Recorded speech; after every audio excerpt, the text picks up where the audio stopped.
normal afganos Afghan normales tienen farmers dificultades para struggle cambiar a to cultivos shift to comerciales alternative alternativos. cash En la crops. resolución Resolution 2716 también se puso de 2716 relieve further la emphasized importancia de the establecer un importance of gobierno establishing a verdaderamente truly inclusivo inclusive y and representativo, representative government, y se subrayó while que underlining that Afghanistan's obligations under international human rights and international humanitarian law must be respected. The resolution, inter alia, also expressed concern over the continued erosion of respect for the rights of women, girls, and members of ethnic and religious minority groups, which undermines the prospect for peace, stability, and prosperity in the country.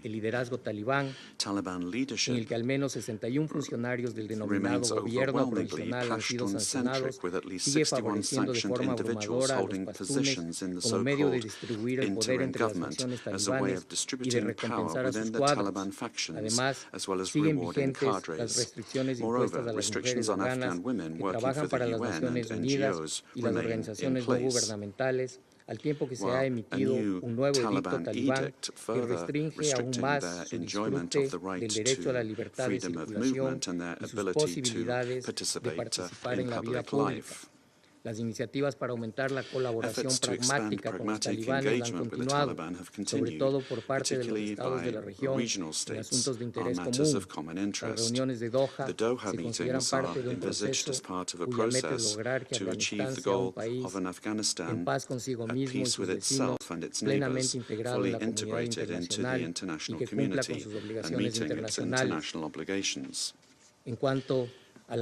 Regarding the travel ban implementation, the past year has seen a steady increase in the number of requested exemptions for the travel of listed Taliban individuals, as well as in the number of unintended violations, mainly due to late confirmations received from Kabul. This reflected the growing need for the engagement between the international community and the Taliban. The committee continues to approve travel ban exemptions when it serves the goal of promoting peace and stability in Afghanistan or humanitarian objectives. In 2024, the committee approved 24 travel ban exemptions and one extension of an existing exemption for listed Taliban individuals to travel to a total of 8 member states. Nevertheless, concerns persist regarding the unauthorized travel and late requests and post-facto notices, highlighting the importance of member states' full adherence to travel ban sanction measures and respect of committee guidelines. Some members are of the view that a comprehensive discussion on the travel ban exemption mechanism is warranted. Meanwhile, concerns are also rising that a standing travel ban exemption has not yet been restarted. In Resolution 2716, the Security Council notably emphasized the importance of travel to Afghanistan by the monitoring team to meet with relevant stakeholders. Initial steps have been taken in this regard, and it will be for the next chair and members of the committee next year to decide on the next steps as they deem appropriate.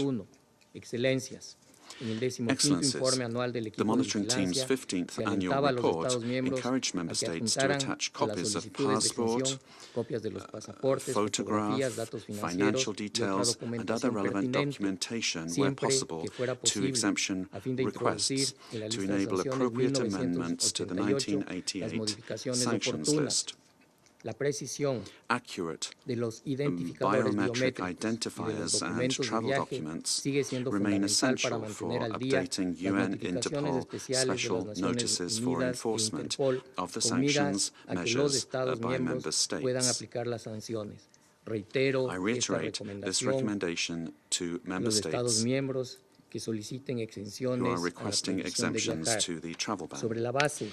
Based on submitted exemption request documentation and additional information from member states, and in accordance with paragraph B of the annex to Resolution 2716, the monitoring team also completed its annual review of the 1988 list with a view to more accurately reflecting current listings.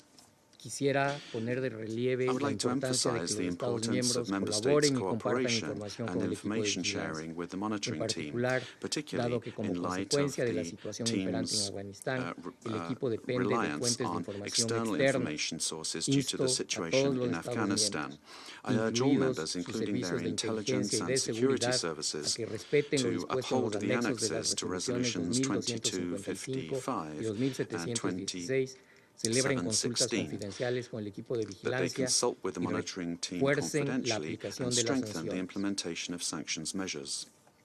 Mientras prosiguen las As conversaciones discussions encaminadas a aimed at promover la promoting paz y peace la and estabilidad stability en in Afganistán, Afghanistan continue, sigue siendo there is a necesario continued need continuar for further informando reporting y and monitoring supervisando las on the actividades de los activities of talibanes, the Taliban, así como de las as well personas as y entidades individuals and sujetas al entities régimen de subject sanciones to the 1988 1988 sanctions para garantizar regime el to cumplimiento de ensure las sanciones. compliance with Una sanctions vez measures. más, Once agradezco la again, I oportunidad que se me brinda extend de my gratitude for dirigirme the a este estimado opportunity to consejo address por this última esteemed vez council for como the final presidente del time comité as 1988 1988 committee chair para proporcionar in información providing an actualizada update sobre on su the labor work of y the los retos 1988 a los que committee nos and the enfrentamos challenges that en we el face contexto in the actual current y de cara context al and futuro. in moving Muchas forward. gracias. Thank you very much. I thank Ambassador Montalvo Sosa for his briefing. I now give the floor to Ms. Roya Mahbub. Thank you, Madam President. Respected member of Security Council, today marks 1,183 days since girls were banned from attending secondary schools. Having witnessed both Afghanistan's darkest hours and its glimpses of hope, I stand before you as an advocate fighting against of my country's descent into gender apartheid. My story begins in 1996. I witnessed how the Taliban came to our homes, collecting all our books and even our small TV, setting them on the fire in the open field near our house. From my window, I watched as the knowledge and freedom were reduced to ash. This marked the beginning of the 5 years of darkness for me and my family. My country was trapped in an oppressive regime that denied us education, silenced women, and immiserated us. Not again. After Taliban's fall in 2001, women gained rights to education, work, and contributed beyond the home to society. They became doctors, engineers, policymakers, and entrepreneurs. I was one of them, studying computer science, launching a business, and leading a robotic team that built ventilator and UV disinfection system during the pandemic. 63% of our population are under the age of 25, yet today 1.4 million girls are out of the school. I am reminded of darkest days of my childhood. My key message is this: Afghanistan is not at peace with itself. The Taliban regime is waging a civil war against the women that is undermining national, regional, and global security. But this is not just about women. This is about suicidal impact at home and abroad. It is not just about secondary education. Last week, they banned us from training the nurses and midwives, who will help with birth and care for future daughters and sons of Afghanistan. Men are not allowed to treat female patients or teach girls. Consider this, what this means for this generation and the next, and the component effect. Our daughters grew up without role models, without dreams and hope. The Taliban are condemning Afghanistan to misery again. Our country is suffering from the climate crisis, from drought to earthquake, from an economy governed by a group of men obsessing over whether women should be allowed to go to the park or have a beauty salon, rather than care how to resolve the hunger and homelessness of our people. UNDP estimated that restriction on women's livelihood have cost Afghanistan up to $1 billion just last year, at a time when 85% of Afghans live on less than $1 a day. Almost half of employed women lost their jobs because of the Taliban. The result is that many women are now forced to beg, but the Taliban banned that too, throwing women into their jail where they raped and abused. Economic hardship and a school ban have driven to 25% rise in child marriage, while mental morality risks have jumped 50%. As domestic violence worsens, nearly all girls and women suffer from depression, anxiety, and isolation. Their household decision-making power shrinks yearly, and suicide attempts and deaths continue climbing. This is neither Islamic nor about protecting women. This is about systematic oppression of Afghan women and girls, about gender segregation, about preventing our full development, about causing us bodily and mental harm, and about denying us our basic human rights and freedom. This is gender apartheid. By removing women from workforce and education, the Taliban are deliberately crippling Afghanistan economy. This is itself a security risk, as disparate communities become more vulnerable to exploitation by criminal networks and extremist groups that operated across border. So I repeat it, they are not only harming women, they're also creating an environment where children and youth are at the risk of radicalization. The Taliban focuses in decorating children in madrasa and encouraging girls to become good models for jihadists. What will this do to how a man grew up and their views on the woman? The economic crisis and political thinking is exploded by extremist groups that the Taliban either fight, protected, or tolerated. Al-Qaeda affiliated, TTP, and ICC recruited disillusioned youths, often from marginalized communities. Extremist poverty and ideology are mixing. Education is the answer. At the age of 14, I first learned about computer and the internet, and it sparked my journey to become a tech entrepreneur, first addressing the local needs, then expanding internationally. I then started Digital Citizen Fund. For a decade, we established technology and STEM innovation centers, teaching thousands of the girls learning about coding, financial literacy, and science. Then I started Afghan Girls Robotic Team, where the girls aged of 12 to 18 learn robotic and compete internationally. Their success transformed their community's perception of the women's capabilities. Our graduates launched over hundreds of businesses, and it would be thousands if it weren't for the Taliban. With internet access now reaching every province, the Digital Citizen Fund adopted to delivering online education while supporting home schooling and safe in-person learning. Our graduates have become engineers, scientists, and entrepreneurs, winning international scholarship and competition. We dreamed of transforming Afghanistan into a hub of tech innovation, a nation defined by progress and potential rather than terror and war. Our youth scream with the talent and determination, envisioning a future where they can contribute to rebuilding their homeland. Despite all adversity, our hope for brighter future stays alive. Despite all this, DCF is trying to best to serve our people, but the demand is far greater than what we can currently support. The Taliban's harsh policies have led to arrest of some of our local partners who dare to continue providing education to the girls. This is what our educators and students face every day. Regardless, we push forward. Education is not just about the knowledge. It's a lifetime for future of Afghanistan. Think about that. The component effect of these bonds over this and coming generation. Likewise, I urge you to consider the message you send when you meet with the Taliban in Doha, where that women and civil society present. You enable them. You enable gender apartheid. Women's rights are not just about women. They are about human rights and understanding how without them there can be neither peace nor security. Excluding half of the population from governance, education, healthcare, and the economy undermine all stabilities. The Taliban policy created systematic vulnerabilities, making the entire region fragile, while dismantling the decade of institutional knowledge and capacity, worsening our own fragility. This governing vacuum, this narrowing of view and idea to the problem of Afghanistan face created deliberately divided and economically corrupted country. This is why I say that the current regime is waging civil war against women, constantly restricting their rules and rights instead of addressing the real issue facing Afghans. I call on the international community to formalize and recognize gender apartheid as a crime under international law, with a duty on the states to suppress gender apartheid. The member of this Council and United Nations General Assembly should further support the creation of the special tribunal to investigate the Taliban's crime and provide justice for victims of gender-based violence and human rights abuse. As it's important to have engagement with the Taliban, but I think that also it's important that Taliban engagement be conditional on concrete progress on women's rights, including meaningful, not tokenized participation of the Afghan women and civil society in policy reform. We require more than private meeting and limited or tokenized representation to address our exclusion. The UN needs to develop strategies for women participation across all forums.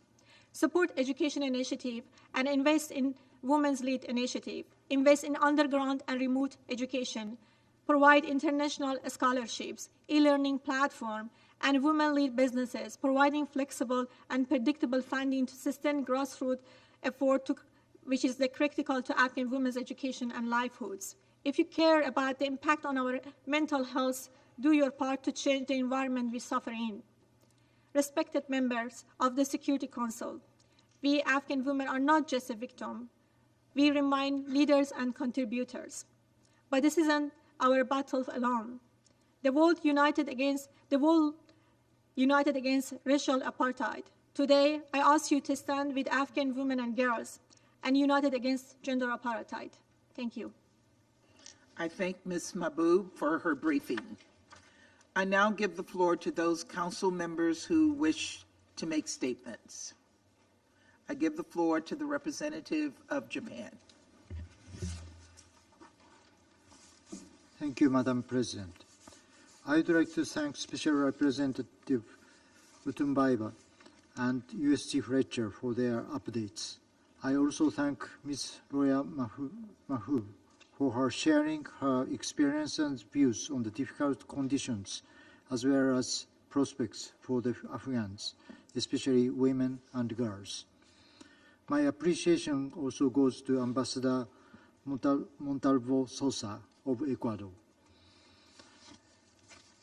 This is the last mandated UNAMA meeting of the year. The Security Council adopted Resolution 2721 in late December last year to promote the implementation of the recommendations contained in the Independent Assessment Report.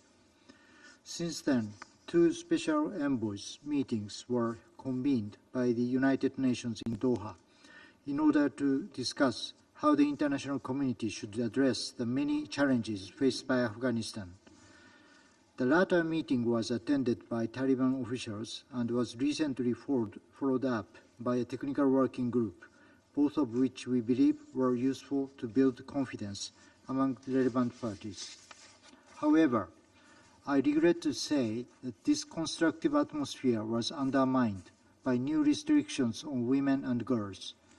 3 months have passed since the announcement of the so-called morality law, and it appears that this directive has actually been implemented and enforced on the ground, which makes people increasingly anxious and fearful.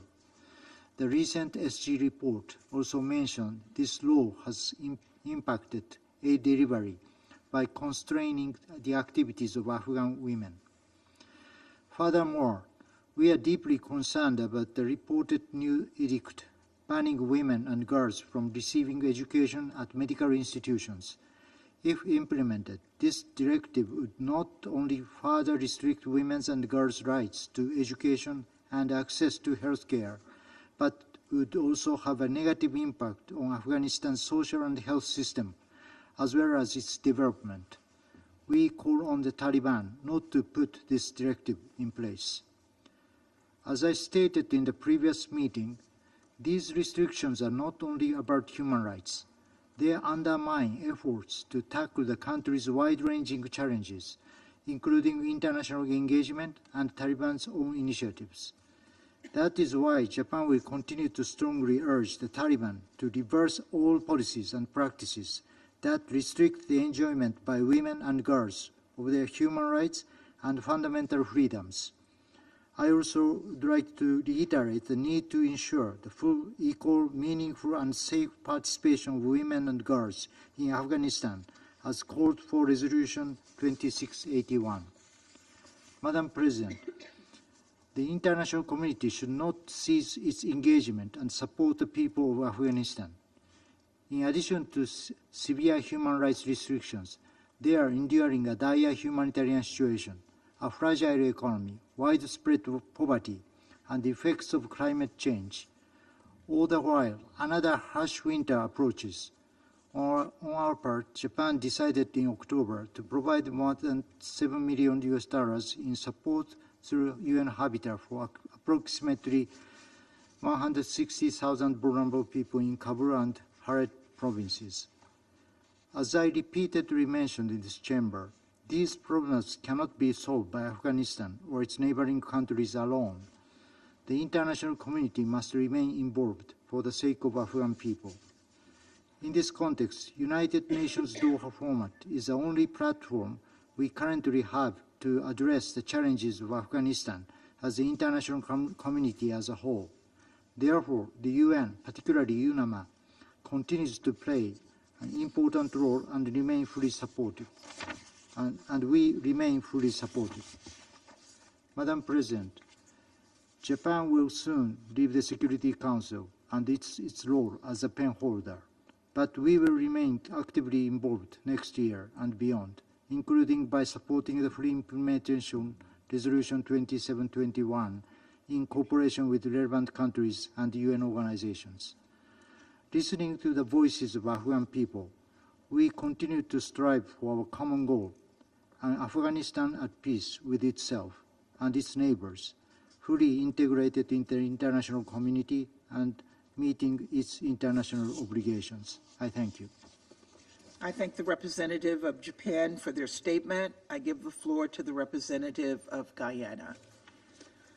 Madam President, I have the honor to deliver this statement on behalf of the A3+, namely Algeria, Mozambique, Sierra Leone, and my own country, Guyana. The A3+ thanks the Special Representative of the Secretary General and Head of UNAMA, Mrs. Rosa Otunbayeva, Under Secretary General for Humanitarian Affairs and Emergency Relief Coordinator Tom Fletcher, and Ambassador Andres Montalvo Sosa of Ecuador for their briefings. We have also listened carefully to the statement by the CSO briefer, Ms. Mahboub. The A3+ reiterates its firm commitment to the sovereignty, independence, territorial integrity, and national unity of Afghanistan, and reaffirm our unwavering solidarity with the Afghan people.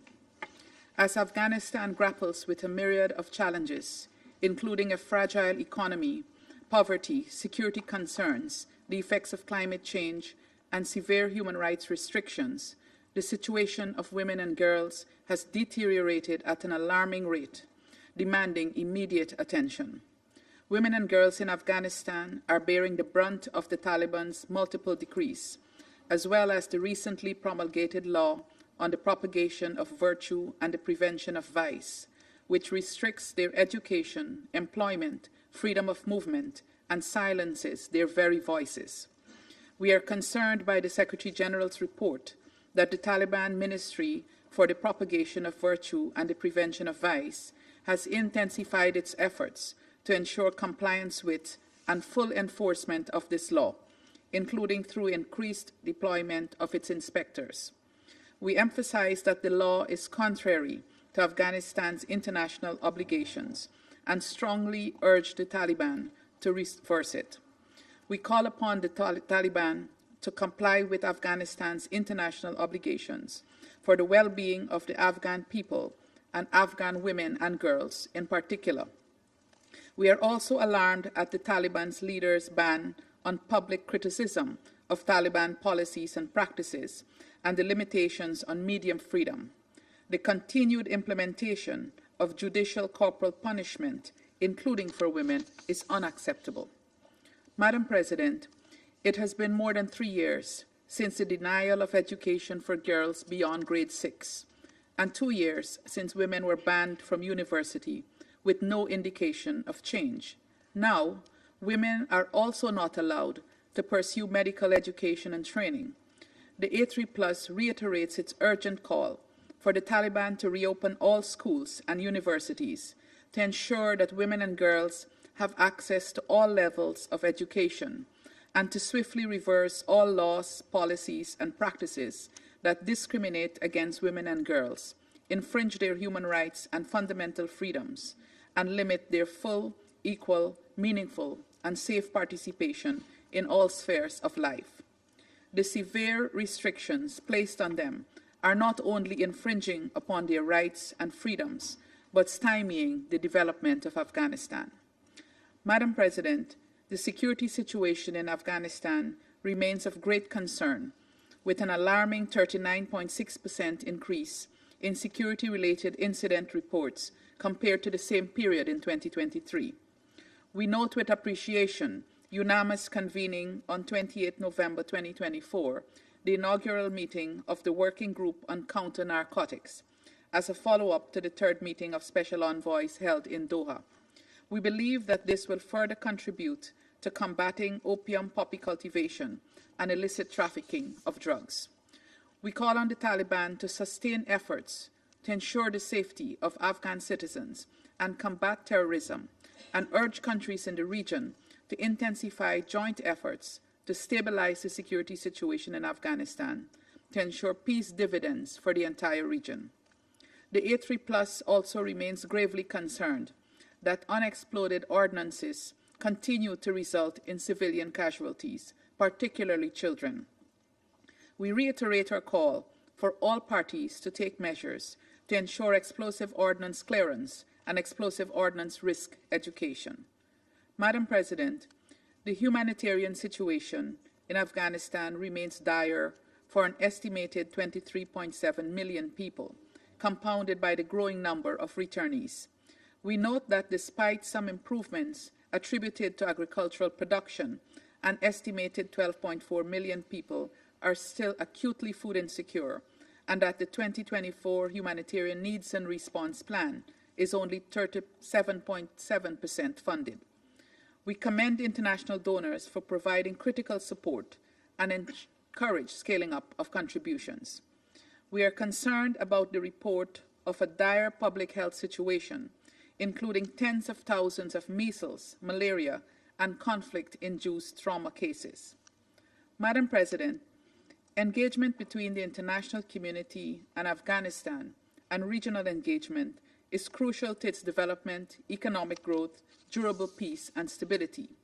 In this regard, we note the assessment of the SG's report that the introduction of the Vice and Virtue Law shortly after meetings convened by the United Nations in Doha from 30th June to 2nd July has made the building of a constructive engagement framework between the Taliban and the international community more difficult. We urge the international community and countries in the region in particular to continue to provide their support and contribute to lasting peace, stability, and development of the people of Afghanistan. In conclusion, Madam President, we express our sincere appreciation to UNAMA and SRSG Otunbayeva for their unwavering dedication and commend the crucial support that the United Nations continues to provide to the people of Afghanistan. I thank you. I thank the representative of Guyana for their statement, and I now give the floor to the representative of Switzerland.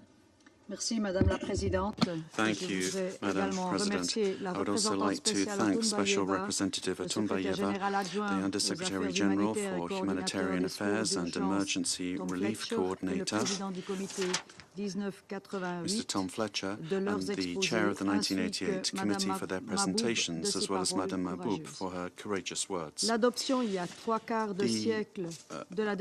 commemoration of the adoption of the Universal Declaration of Human Rights 3/4 of a century ago is a painful reminder that the situation in Afghanistan is a stark example of the gap that still separates us from the realization of these universal rights. Last week, the Taliban effectively shut down the last access to higher education for women, denying them access to the medical profession. This exclusion of women from the health sector, in contempt of their dignity and aspirations, will exacerbate the already critical shortage of essential services, especially for women. The humanitarian crisis is worsening. Coupled with other restrictions, this action further exacerbates the world's worst women's rights crisis